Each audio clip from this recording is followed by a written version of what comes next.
नमस्कार विद्यार्थी व पालक मित्रांनो, काल आपण नीट संदर्भातील घडामोडींवरती सविस्तर चर्चा केली. पेपर फुटला, पेपर फुटणारे सापडले, त्यांना अटक झाली, त्यांच्यावरती कायदेशीर कारवाई होईल न होईल, शासन त्यांना शिक्षा देईल न देईल, हा नंतरचा पार्ट आहे. पण विद्यार्थी मित्रांनो, पेपर फुटीमुळे गोंधळ, विद्यार्थी मित्रांनो तुमची मानसिकता थोडी बिघडली असेल, नक्कीच बिघडली असेल, आणि बिघडण्यासारखा तो सीन प्रसंग आहेच. पालक चिंतेत असतील, पण आजचा हा व्हिडिओ तुमच्यासाठी फार महत्वाचा आहे. आता पुढे काय हा प्रत्येक विद्यार्थ्याला सतावणारा प्रश्न आहे. विद्यार्थी मित्रांनो, काळजी करू नका. एक गोष्ट लक्षात ठेवा, जे होतं ते चांगल्यासाठी होतं अशी मनाची मानसिकता आपण सगळेजण तयार करूयात आणि पुढे जाऊयात. कारण एका चुकीच्या व्यवस्थेमुळे तुमची मेहनत कधीच चुकीची ठरत नाही. जो मेहनत करतो त्याला कधीच कोणी चुकीचं ठरवू शकत नाही.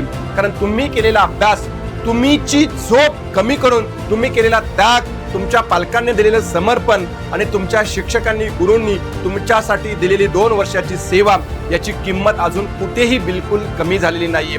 तितकीच आहे, किंबहुना ती आणखी काही पटीत वाढणार आहे. ज्यांनी खरंच प्रामाणिकपणे अभ्यास केला असेल त्यांनी. मी नेहमी म्हणतो, यशाचा म्हणजे अपयशाचा शेवट हा नेहमी यश असतो. ज्याला जोपर्यंत यश मिळत नाही तोपर्यंत अपयशाची किंमत ही नेहमी शून्य असते. विद्यार्थी मित्रांनो, आता अनेकांच्या मनात भीती असेल, नक्कीच असेल, पुन्हा परीक्षा झाली तर काय, माझं काय होईल, मी पुन्हा तितक्याच ताकदीने अभ्यास करू शकेन का? याचं उत्तर होय विद्यार्थी मित्रांनो आहे, होय. तुम्ही नक्की करू शकता. कारण डॉक्टर होण्याचं स्वप्न फक्त एका पेपरवर अवलंबून नसतं, तर ते तुमच्या जिद्दीवर आणि मेहनतीवर अवलंबून असतं. विद्यार्थी मित्रांनो, डॉक्टर ही एक परीक्षा नाही, तर डॉक्टर ही एक मानसिकता आहे. तुम्ही उद्या भविष्यात डॉक्टर व्हाल आणि या समाज सेवेच्या, रुग्ण सेवेच्या सेवेसाठी तुम्ही समर्पित व्हाल स्वतःला. त्यावेळेस असे अनेक प्रसंग तुमच्या समोर येणार आहे. मला वाटतं त्या प्रसंगाची ही पूर्व तयारी असावी. आणि म्हणून आता पुढचे काही दिवस ह्या 2-3 गोष्टी नक्की करा, नक्की फॉलो करा. नंबर 1, सोशल मीडियावरती, मोबाईलवरती, न्यूज वरती येणाऱ्या निगेटिव्ह चर्चा पाहणं आता थांबवा. त्या निगेटिव्ह चर्चा पाहून आपलं मन निगेटिव्ह होतं, आपण कुठेतरी निगेटिव्हिटी मध्ये जातो. म्हणून निगेटिव्ह गोष्टी पाहण्याचं, अफवांवरती विश्वास ठेवण्याचं आता अजिबात काम करू नका. त्याच्यापासून दूर राहा. कारण जर तुम्ही निगेटिव्ह गोष्टी सतत पाहत राहिला तर तुमचा स्वतःचा आत्मविश्वास कमी होतो. आता दुसरी गोष्ट तुम्हाला करायची, रोज छोट्या छोट्या टार्गेटने अभ्यास सुरू करा. पुन्हा एकदा मोठा अभ्यास लगेच मॉक टेस्ट सुरू करू नका. छोटे छोटे युनिट घ्या, 2-2, 3-3 युनिट घ्या, त्याच्यावरती टेस्ट द्या आणि त्याच्यात उत्तम प्रकारचे गुण मिळतात का हे स्वतःला चेक करत चला. म्हणजेच काय, तर करेक्शन बघत पुढे चला. तिसरी गोष्ट, 2-3 दिवसांनी एक मॉक टेस्ट द्या. किमान 5 ते 6 राऊंड तुम्ही पुढच्या महिनाभरात मॉक टेस्टचे देऊ शकता. जर तुम्ही 3 दिवसांनी एक दिला तर तुमच्या हातात 5 ते 7 राऊंड मॉक टेस्ट देतील. कारण मॉक टेस्ट म्हणजे तुमचा स्वतःवरचा गेलेला आत्मविश्वास मिळवण्याची एक मोठी संधी असते. पालक मित्रांनो, या काळात मुलांना सतत किती अभ्यास झाला हे विचारण्यापेक्षा तू ठीक आहेस ना, तुला जमतंय ना, तू करतोयस ना, तुला उत्तम प्रकारचा आत्मविश्वास मिळालाय ना, हे त्याच्यावर ठेवा. कारण पालकांचा असणारा विद्यार्थ्यांवरचा किंवा मुलांवरचा विश्वास हा त्यांच्यामध्ये प्रचंड आत्मविश्वास निर्माण करतो.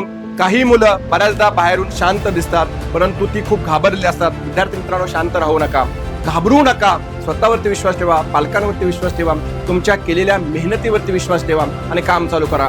आता तुलना नको, तर विद्यार्थ्यांना पालक मित्रांनो तुमचा आधार हवाय. मित्रांनो, लक्षात ठेवा, वादळ आलं म्हणून समुद्र त्याची खोली कधी विसरत नाही. समुद्राकडनं शिका. वादळ आलं म्हणून समुद्र त्याची खोली कधी विसरत नाही.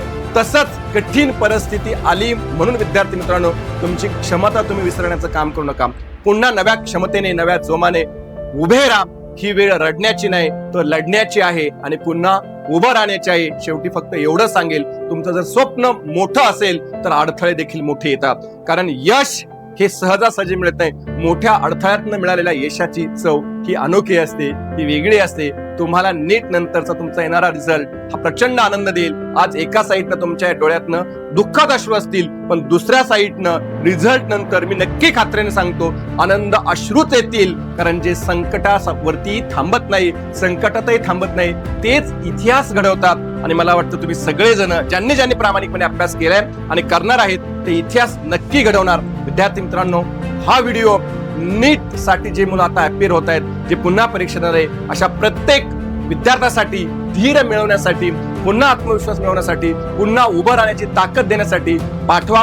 त्यालाही मदत करा, तुम्ही उभे राहा.